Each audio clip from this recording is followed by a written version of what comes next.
Thanks and welcome to join me on the 6:15. I'm Kejang Henry at Timby. Our headlines.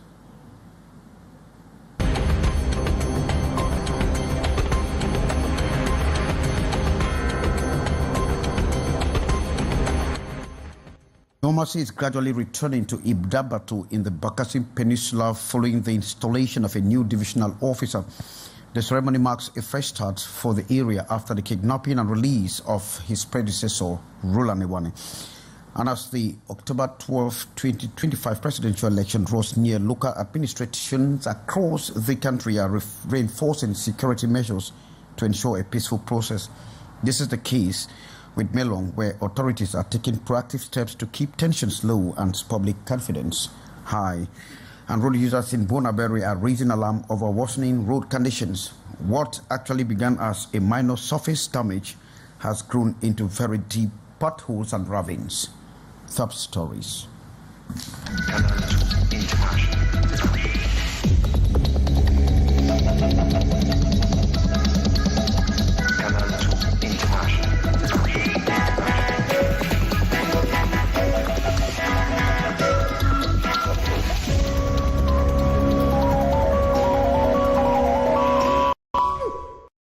You're welcome. You can check on us on our respective platforms on Canal D International.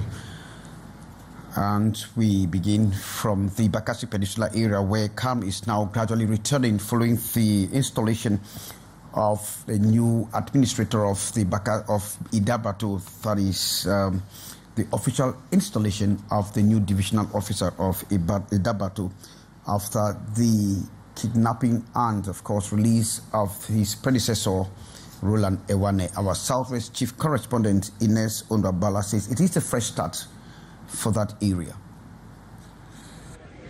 Economic activities restart in the Bakassi Peninsula as Idabatu suspension is officially lifted.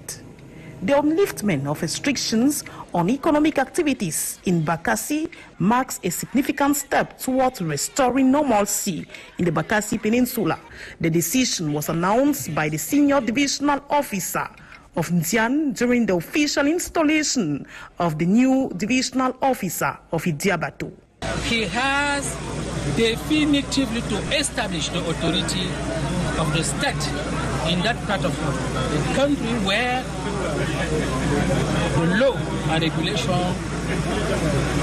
in force are not respected. The new divisional officer of Idabatu subdivision, Shea Roland, has been commissioned and charged to commence work immediately. This was during the handing over ceremony between the outgoing divisional officer, Ewane Roland, and the incoming DO of Idabatu at the ceremonial ground. This is a new divisional officer.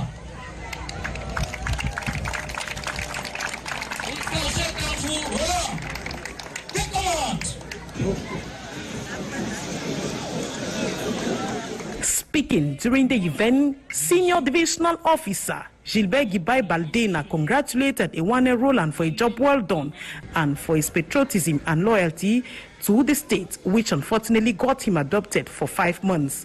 In a very stern tone, the Senior Divisional Officer noted that all culprits will be fished out for justice to take its full course. On this note, he wished Ewane Roland success in his next assignment in Gumo in the Center region.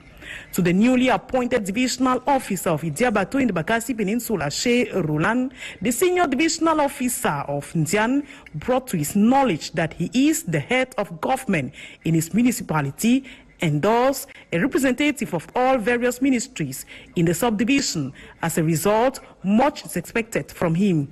He is to coordinate and oversee all administrative functions in his jurisdiction in collaboration with forces of law and order. He is to ensure the security of the subdivision both in the settlements and maritime space, and also to fight against maritime piracy, which is rampant in this area. Hygiene and sanitation should be taken seriously to avoid the outbreak of contagious diseases like cholera. In the economic domain, he is expected to fight against illegal exploitation of timbers, the non-payment of taxes, as well as encourage economic operators to invest, especially in the construction of decent structures in the municipality. The SGO, however, warned that he should not allow himself taken hostage by anyone. In his welcome discourse, the acting mayor of Idiabato subdivision in the Bakassi Peninsula cried out to the senior divisional officer to uplift the restriction and suspension of businesses put in place as a measure to prompt the release of the Dio Ewane, who was kidnapped in the early hours of October 1, 2024 by sea pirates in complicity with some officials and individuals. In response to the plea, the Indian boss declared all business open while adding that they would operate according to the regulation in force. Ines Daniel Odwabala reporting there, Southwest Chief Correspondent. We move over to Melong in the Mongo division of the Littoral region, where security and stability are taking center stage ahead of Cameroon's presidential election. Local authorities have, of course, rolled out a grassroots mobilization strategies, including the creation of vigilante groups to make sure they act as watchdogs. Maureen D reports from Kongsberg. As Cameroon braces for the October 2025 presidential election, the town of Melong in the Mongo division is taking proactive measures to ensure peace and stability. With national concerns over electoral security, local authorities are mobilizing communities to safeguard the democratic process.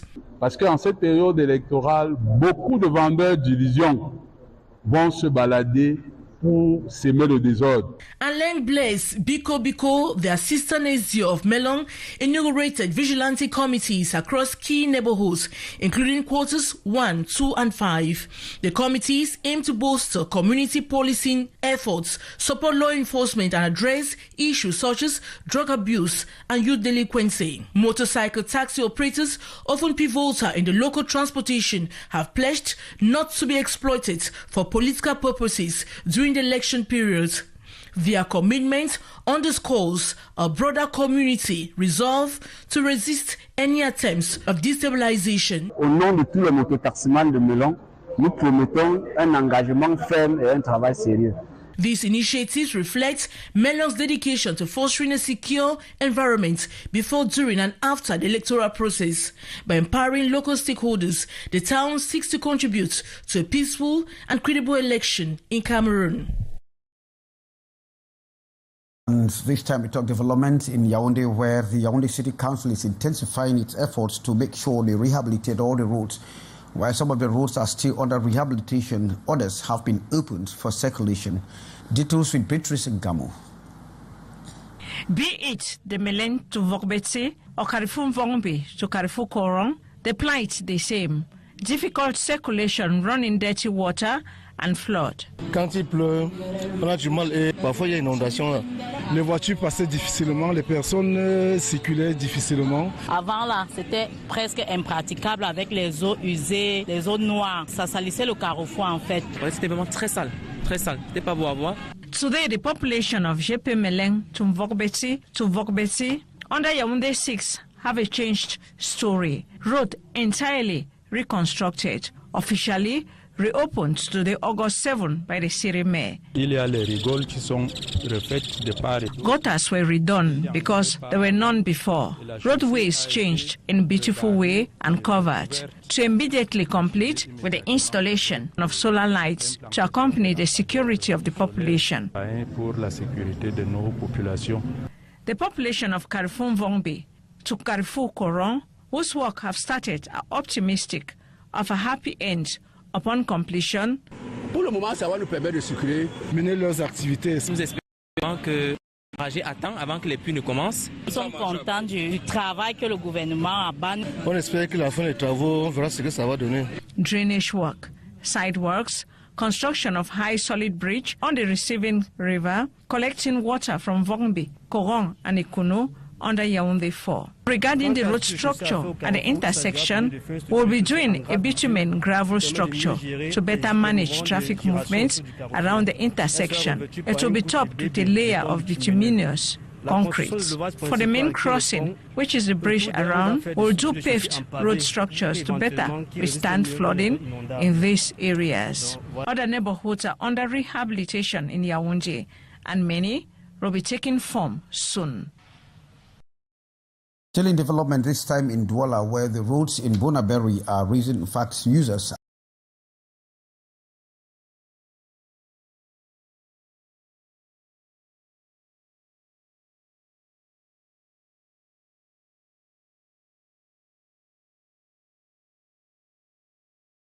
Fax users.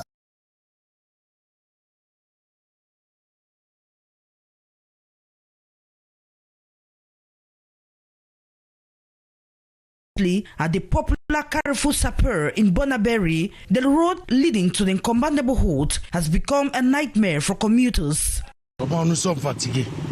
We are exhausted. This is not a new problem. We don't even know who is responsible for maintaining these roads. Sometimes I wonder if they even have a conscience. I have been stuck in this traffic for ages. It is draining. Authorities always have something to say, but nothing changes. Almost every day, especially around these roundabouts, in Douala 4, we face the same scenario. It becomes routine. Every day, drivers are forced to maneuver around deep, muddy holes filled with water. Trucks and other heavy-duty vehicles are often left with no choice but to take enormous risk to avoid sinking. On Wednesday, August 6, a truck overturned while attempting such a maneuver, bringing traffic to a complete standstill for hours. Yes, I saw it. A truck overturned while offloading drinks, and people had to transfer them to another vehicle. The traffic was terrible as usual. Incidents like this happen almost daily. Just recently, another beer truck overturned, and locals rushed to collect the drinks. It's become normal here. This is not an isolated case. Vehicles that venture into the area frequently get stuck, and the fear of getting trapped is now a constant for those who use the route. We deal with traffic problems every single day. Sometimes trucks can't even pass through. Even delivery drivers refuse to come this way because of how bad it gets. I work here, and whenever I try to bring in a vehicle, they decline because of the traffic situation. This morning, I tried to board a motorbike, and the rider refused. He said there was too much congestion and he would not make it through. So we are often forced to work, squeezed between cars and motorbikes. It's our daily reality, nothing new. Residents and commuters say the condition of the road has continued to deteriorate due to poor drainage and lack of maintenance. The ongoing rainy season has only exacerbated the damage, turning the once busy thoroughfare into a hazard zone. News: the Cameroon is taking stock of its climate actions and biosecurity commitments as part of its, or biosecurity achievements rather, as part of its commitment to cut greenhouse effect or gases by 35% before the year 2030. Fact stakeholders actually met in Yaoundé, and Hyacinth is reporting that they had a very constructive dialogue. Thanks to the biosecurity projects in 5 pilot sites, including 3 in the far north and 2 in the south, Cameroon has achieved satisfactory results, notably biosecurity tools tested on pilot site at 75%, national training on detection, diagnosis and monitoring of genetically modified organisms at 48%, and the development of a plan to evaluate and monitor the benefits of the project implemented at 65%. The national consultation on projects funded by the Global Environmental Facility on August 7 in Yaoundé, presided at by the Minister of Environment, Protection of Nature and Sustainable Development, Hele Pierre, aims at consolidating and capitalizing on these achievements. In other areas, the country experienced a major breakthrough in April, promulgating the biosecurity laws under the Ministry of Environment. And in the presence of technical and financial partners and other stakeholders, The dozen projects implemented are being evaluated. In fact, we are very satisfied because we have measurable indicators of greenhouse gas reduction that we have achieved in terms of tons. We have improvement of livelihoods, and then we have valorization of non-timber forest products. We have value chains. And these projects, they also create employment, local employment of the local inhabitants, because we have nurseries that produce plants which we use to restore degraded ecosystems, particularly in the north and the extreme north regions of Cameroon. As part of the concerted fight against global warming, Cameroon intends to continue playing its part effectively to reduce the mercury on the blue planet. Thanks very much, Hyacinth. And let's talk culture. It was actually a colorful display of tradition and heritage as the Manu community in Yaoundé from the Manu community from the Southwest region resident in Yaoundé actually celebrated their cultural festival. The event was, of course, a reminder of the fact that culture has a place in the Manu. Student journalist Huri Amidu reports. Sons and daughters of the Manu division converge in Yaoundé, all dressed in traditional attire to celebrate their culture. The ceremony started with the singing of the anthem in local languages.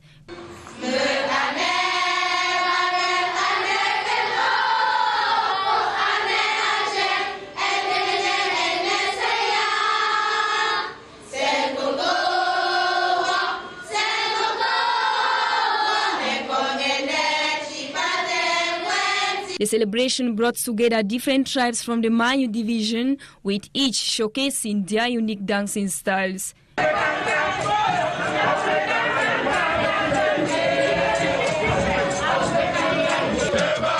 The ceremony featured cultural exhibitions such as Manu traditional meals, traditional dresses and cultural dances, which captivates the audiences with colorful costumes accompanied with drumming and singing.